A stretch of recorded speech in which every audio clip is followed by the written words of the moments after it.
Victor Hale didn't look at my resume when I walked into his office. He looked at me. Not in the careless way men usually do, but like he was assessing an investment, measuring posture, nerve, weakness. "You used to write about men like me," he said calmly. "I used to expose them," I replied. That was the moment he decided to hire me. Not for my experience, not for my mind, for my face. What Victor didn't know, what he never bothered to check, was that I had already started digging again. The interview invitation arrived at 6:12 a.m. Subject line, private meeting, Hale Cyberdynamics. No HR signature, no assistant, just a time, an address, and a single sentence. Mr. Hale prefers discretion. Victor Hale didn't do random meetings. He didn't meet disgraced journalists whose last byline had been buried under accusations of fabricated sourcing. And yet, 3 hours later, I was standing in the lobby of the glass tower that had once refused to return my emails. The receptionist didn't ask for my name. She already had it. "Mr. Hale is expecting you, Miss Jonah." Of course he was. His office sat at the top floor, minimalist, controlled, intimidating. Floor-to-ceiling windows, steel and dark wood. No family photos, no clutter, just clean surfaces and quiet dominance. Victor Hale stood when I entered. He was older than his magazine covers suggested, sharper too. There was nothing flashy about him. His power wasn't loud, it was contained. He didn't look at the portfolio tucked under my arm. He looked at me, slowly, thoughtfully, like he was verifying something. "Crystal Jonah," he said, as if testing how the name felt in his mouth. "You used to be very ambitious." "Used to?" "I still am," I replied. A flicker of something passed through his expression. Interest, maybe, or amusement. "You were talented," he continued, circling the desk with unhurried steps, "but reckless." The word landed gently, too gently. "I was right," I said. His mouth curved, not a smile exactly, more like approval. That's what makes it reckless. He gestured toward the seating area instead of his desk, not across from him, beside him. A subtle move, equal ground, but not quite. "You tried to expose my company 3 years ago," he said calmly. "I followed a financial trail, and you lost it." "No," I said. "It disappeared." Our eyes locked. There it was, the unspoken truth. He had buried it. He let the silence stretch. Then he leaned back slightly, assessing. "You've been quiet since then. No major publications, no speaking engagements. That must be frustrating. Humiliation wrapped in sympathy." "I prefer to choose my battles," I said. He studied me again. Not my resume, not my qualifications, my face. "You photograph well," he said matter-of-factly. I didn't react. Public trust is visual. People believe what feels reassuring. You feel reassuring. It wasn't a compliment, it was positioning. "You didn't bring me here to discuss my cheekbones," I said. That earned a low chuckle. "No," he agreed. "I brought you here because I need a head of public strategy." The title hung in the air. Head. Not assistant, not a coordinator. Head. "You want me," I said slowly, "to manage your public image. You want me to become the face of Hale Cyber's next phase." The irony was surgical. 3 years ago, I had tried to expose him. Now he wanted me standing beside him in press photos. "Why me?" I asked. He stepped closer, not enough to invade, just enough to narrow the air between us. "Because you're intelligent," he said quietly. Then his gaze dropped, almost imperceptibly. "And because you're presentable." There it was, the reason beneath the reason. "You need someone the board won't question," I said. "I need someone people will trust," he corrected. His voice lowered when he said my name again. Crystal. It wasn't flirtation, it was calibration.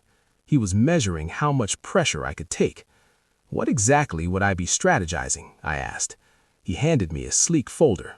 Inside, expansion plans, media partnerships, regulatory negotiations, big moves, risky moves. "You'd review public filings," he added casually. "Sign off on statements, represent the company at select events." Sign off. The phrase lingered. "And compensation?" I asked. He didn't hesitate. He slid a paper toward me. The number made my breath hitch before I could stop it. triple what I'd earned at my peak, plus bonuses, plus stock options.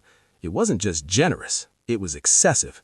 Attached to the contract was an NDA thick enough to stop a bullet, pages of confidentiality clauses, legal traps, personal liability provisions.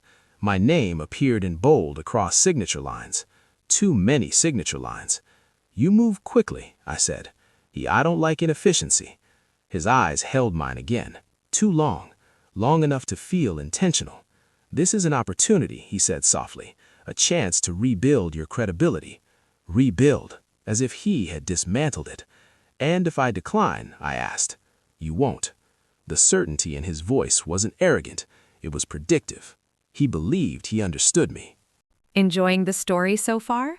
Whether you're listening while trying to catch some sleep, getting through your chores, or just taking a quiet moment for yourself, we're glad you're here. Take a minute and tell us where you're watching from in the comments, and stay with us for more stories like this. Ambitious, disgraced, financially strained, desperate enough. "I don't hire pawns," he added smoothly. "I hire assets. But assets can still be sacrificed." I closed the folder slowly. The offer wasn't clean. It felt like a stage, like I was being positioned somewhere specific, visible, replaceable. "Why now?" I asked. He paused. "Because," he said evenly, "you've had enough time to learn humility." The insult was quiet, precise, and something in me hardened. I signed. Not because I trusted him, because I wanted proximity, because proximity reveals truth. As I left the building, the sunlight felt harsher than before. My phone buzzed in my hand. Nick answered on the second ring. "Please tell me you didn't just walk into Hale's tower," he said without greeting. "I walked out," I replied. Silence. Then, "Crystal, what did you do?" "I accepted a job." Another silence, longer this time. "With who?" he asked, even though he knew. "Victor Hale." Nick exhaled slowly. "Crystal," he said carefully, "this feels like a setup." I looked back at the glass tower towering over the city, polished, untouchable. "Good," I said, and I ended the call. The first thing they gave me wasn't authority, it was visibility. By the end of my first week, my face was on the internal newsletter, the company website, and 3 promotional mock-ups for Hale Cyber's Transparency Initiative. Transparency. The irony almost made me laugh. I wasn't invited to the executive strategy sessions. Those happened behind frosted glass doors at the end of the corridor, the kind that required fingerprint access.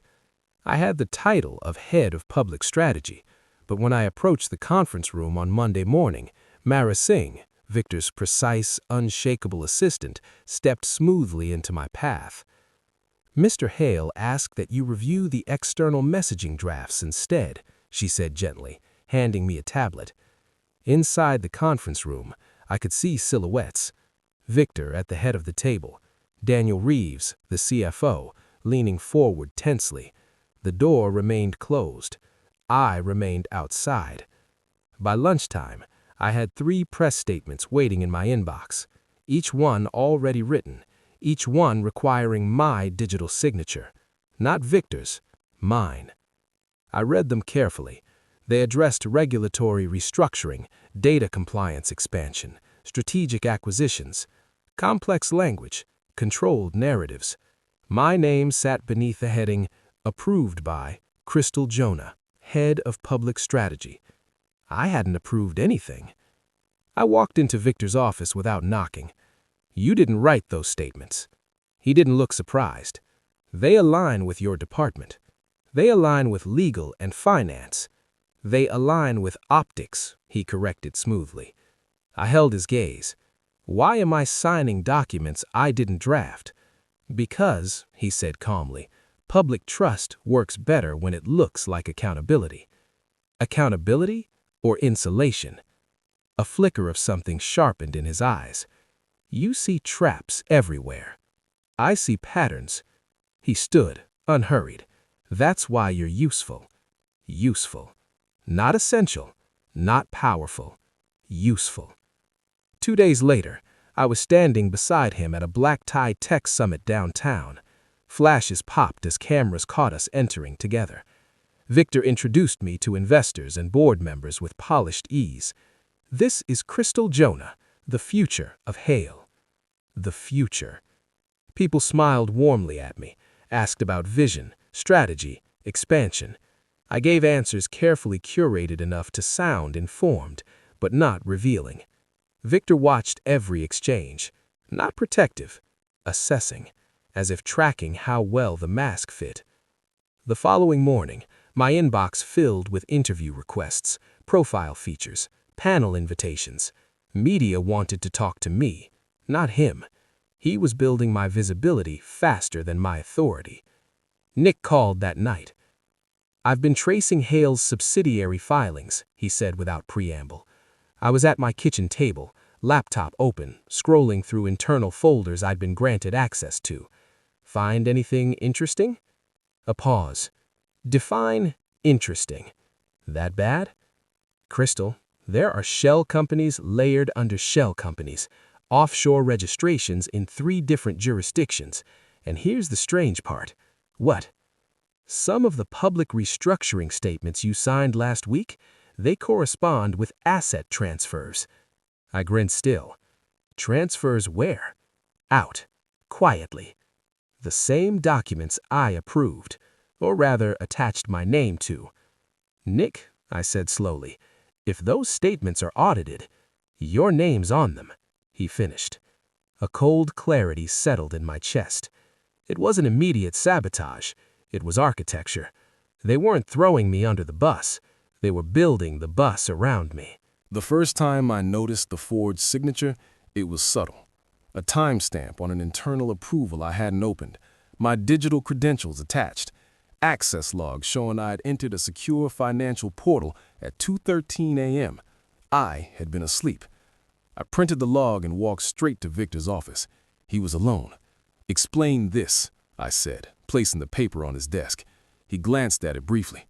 "Looks like a standard authorization trail. I wasn't in the system at 2:13 a.m. He leaned back in his chair. "Then perhaps your credentials were left open. I don't make that kind of mistake." "No," he agreed softly. "You don't." He stood again, walking around the desk. He didn't stop until he was close enough that I could feel his presence without touching him. "You're tense," he observed. "My name is appearing on documents I didn't authorize. And if those documents are questioned, you'll have to defend them," he finished. There it was. He wasn't denying it. He was normalizing it. "You hired me to be visible," I said quietly. "I hired you because you understand perception, and perception can be sacrificed." His eyes darkened slightly. "You assume sacrifice implies loss. What else would it imply?" He stepped behind me, close enough that I could feel the heat of him at my back. My body reacted before my mind could correct it. His hand hovered near my waist, not touching, not quite. "You care too much about being right," he murmured near my ear. The proximity was intentional, calculated. "You don't care enough," I replied evenly. Silence stretched between us. The tension wasn't purely adversarial. That was the problem. There was chemistry and conflict, real, undeniable current, and that made the manipulation worse. He stepped away first. "Trust me, Crystal," he said lightly. "If I intended to ruin you, you wouldn't see it coming." The statement should have frightened me. Instead, it clarified everything. That night, Nick called again. "Okay," he said quietly. "Now I'm worried."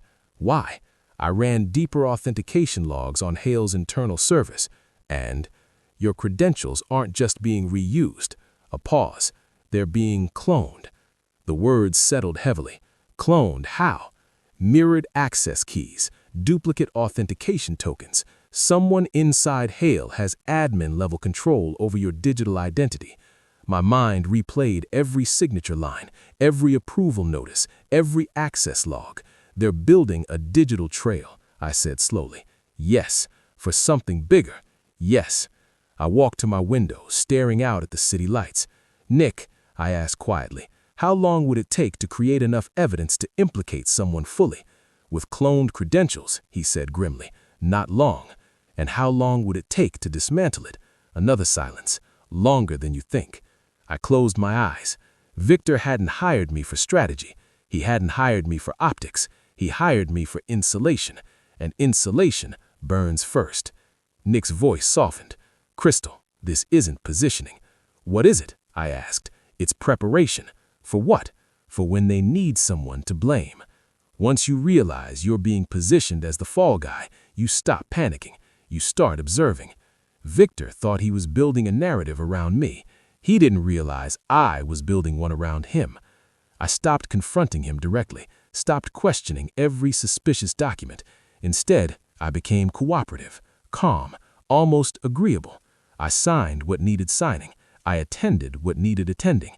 And I started recording everything. The first recording happened accidentally. Victor called me into his office late one evening, 9:47 p.m., long before most of the floor had cleared. The city outside the windows glowed like circuitry. I need your thoughts on the regulatory expansion draft, he said. I placed my phone on the table, screen down, recording. Not obvious, not dramatic, just precaution. He spoke freely, confidently, carelessly. We'll reroute the acquisition through the Cypress holding structure. Cleaner that way. Cleaner. My pulse remained steady. And the board, I asked lightly. They see what I show them. There was no arrogance in his tone, just fact.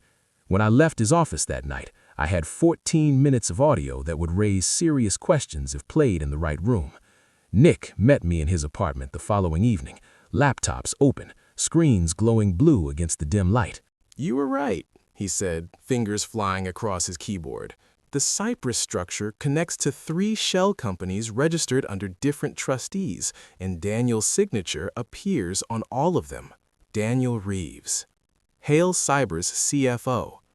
Nervous, sweaty, avoided eye contact in meetings. The internal mole? I asked. Looks like it, Nick replied. Someone's moving funds in a way that doesn't match the board's reports. But here's the twist. What? Victor's name doesn't appear directly. Daniel's does. So Daniel was either reckless or expendable. Maybe Daniel's siphoning quietly, Nick said. Victor might not even know. I didn't answer immediately. Victor didn't strike me as a man who missed things inside his own empire. But doubt is useful. Keep digging, I said. Find proof tying Daniel directly to the offshore transfers. Nick looked at me carefully. And Victor? I'll handle Victor. The next week, I shifted tactics. I stopped resisting him. At meetings, I agreed with his phrasing, refined his public positioning, played the role he'd designed for me. Polished, intelligent, reassuring. He noticed. You've adjusted, he commented one afternoon as we reviewed investor slides. I adapt quickly, I replied. He studied me with quiet curiosity. And do you enjoy adapting? I enjoy winning. His mouth twitched slightly. That's dangerous.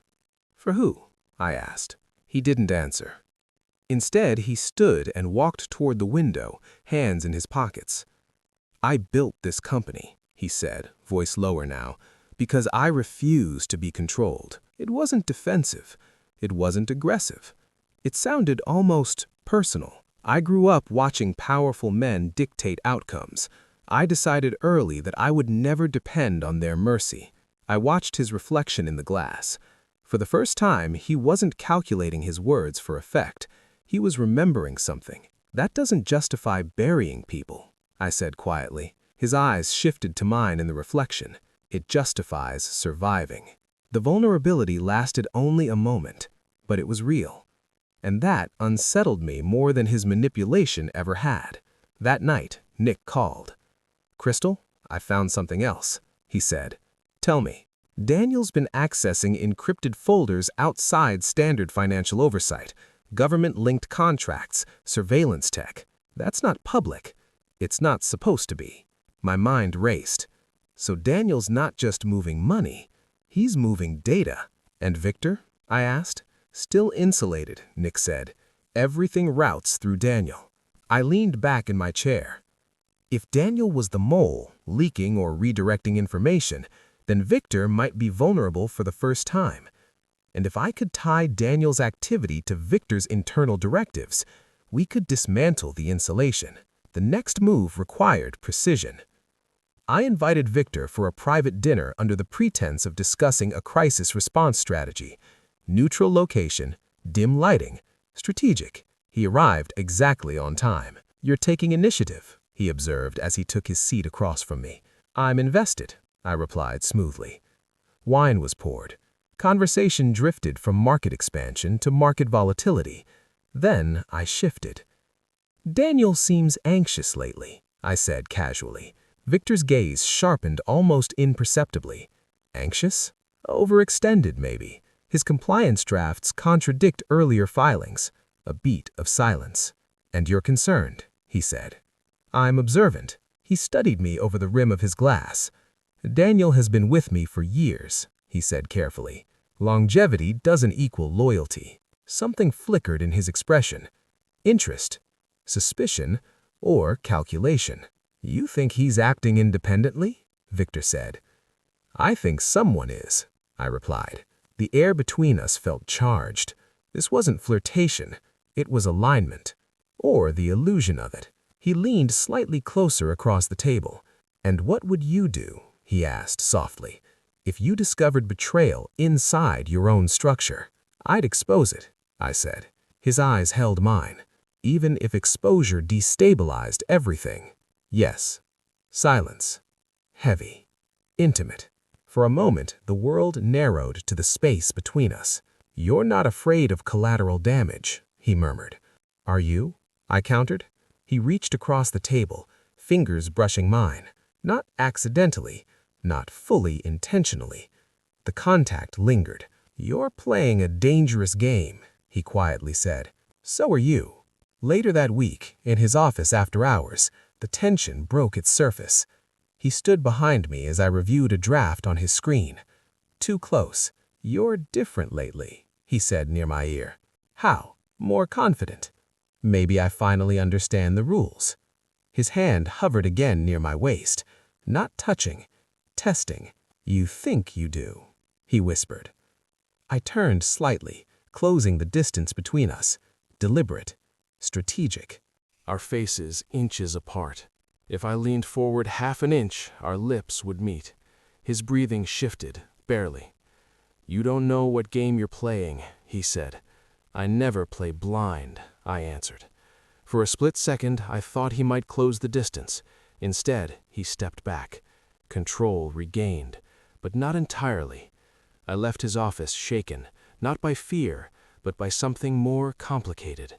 Nick didn't miss it. "You're getting too close," he warned over the phone. "I'm extracting information."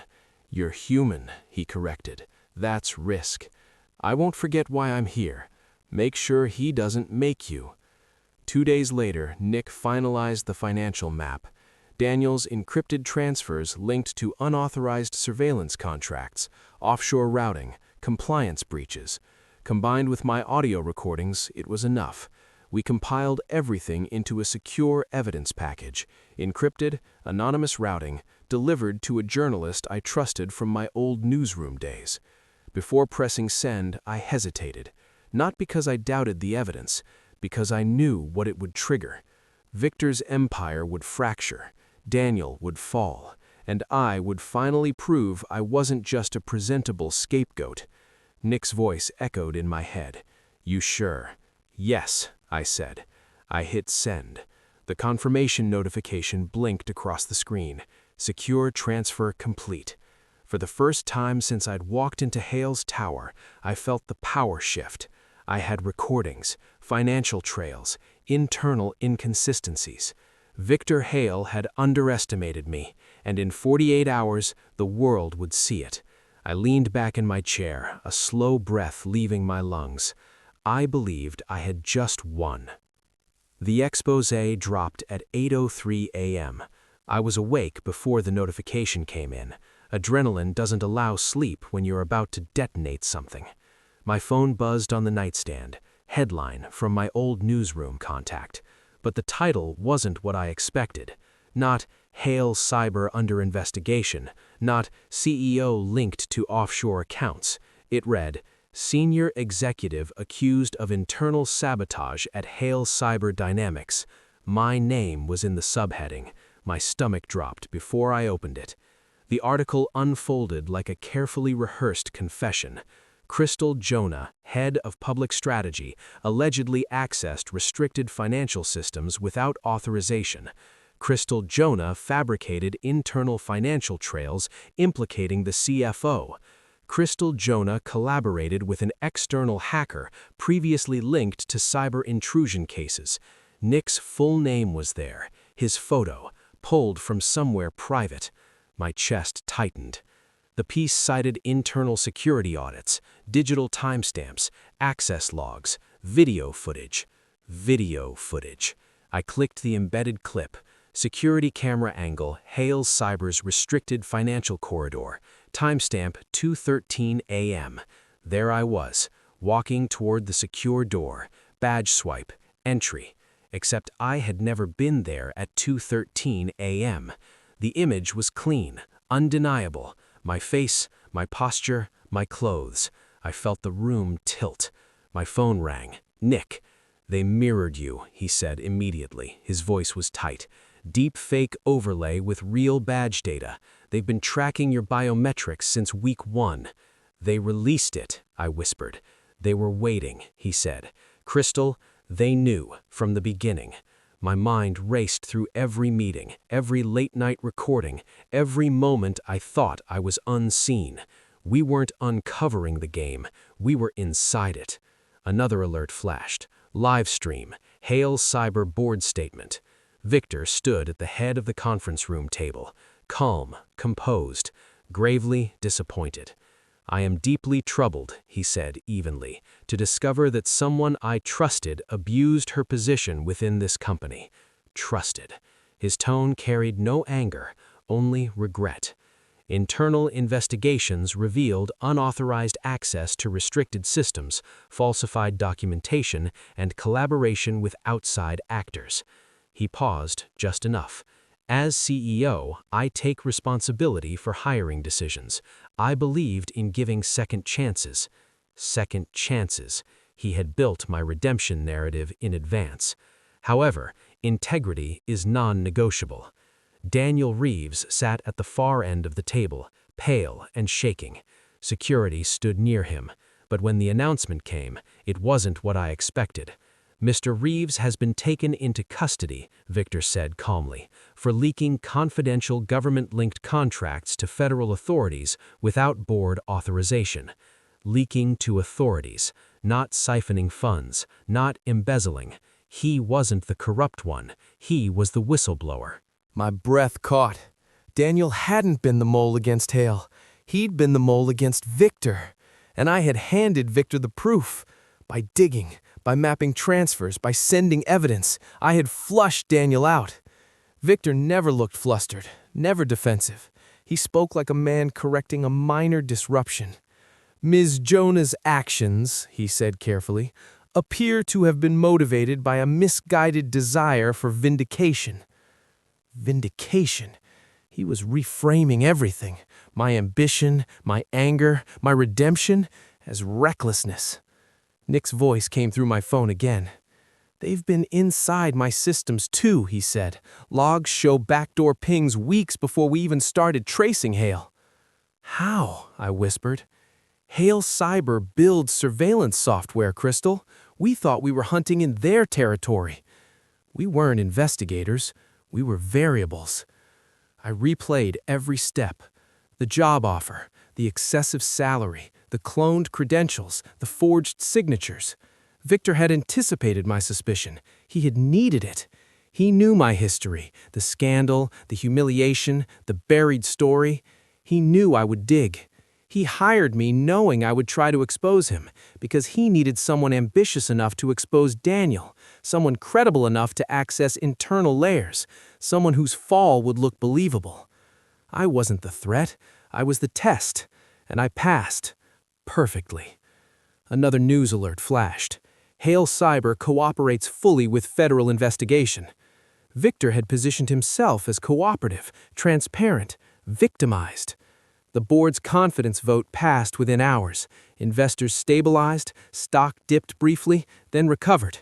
By noon, my company access had been revoked. By 1, legal representatives had contacted me.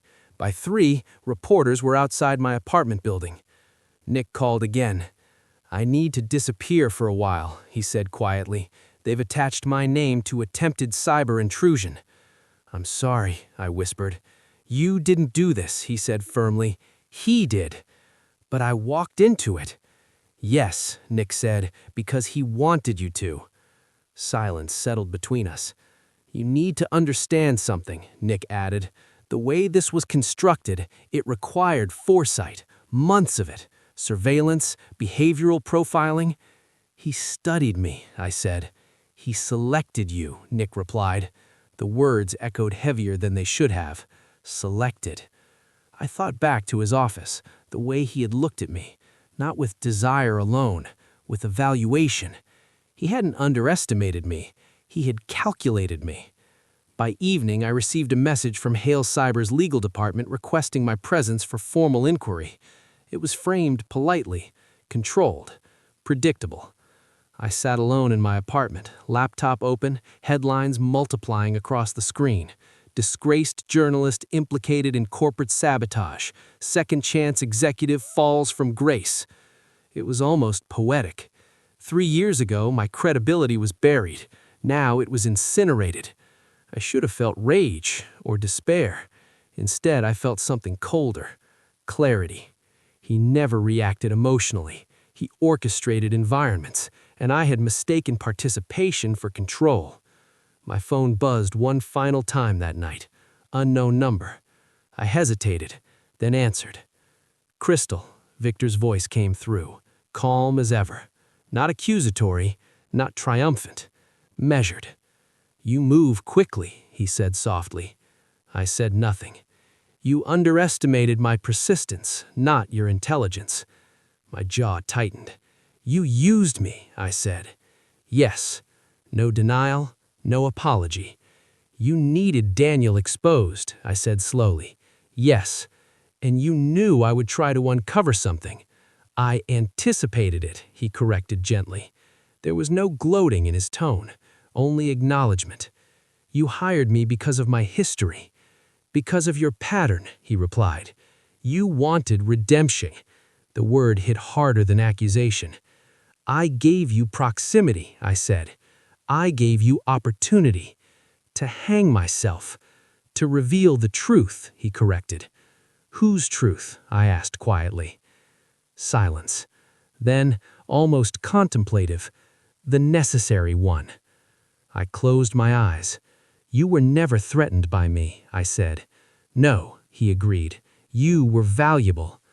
Valuable. The same word he'd used before. I exhaled slowly. "I wasn't the threat," I said.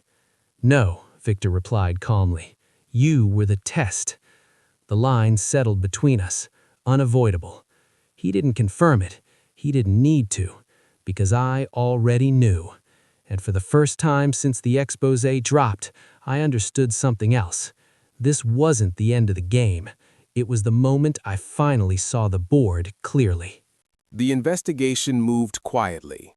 No dramatic arrests, no flashing cameras at my door, just formal emails, scheduled interviews, polite accusations wrapped in legal language, pending review, under assessment, temporary restrictions.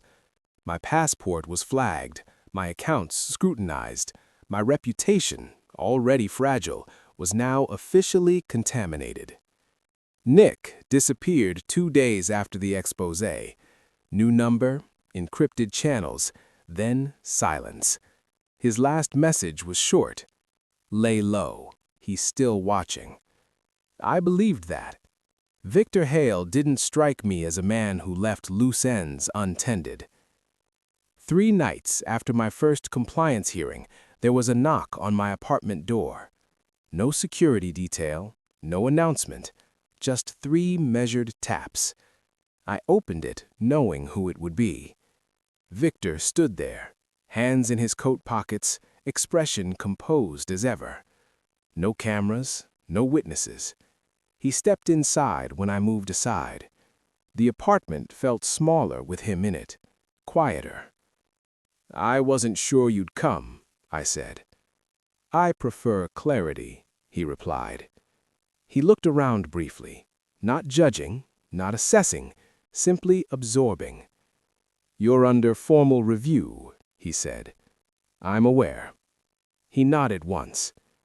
It didn't anticipate the federal component escalating so quickly.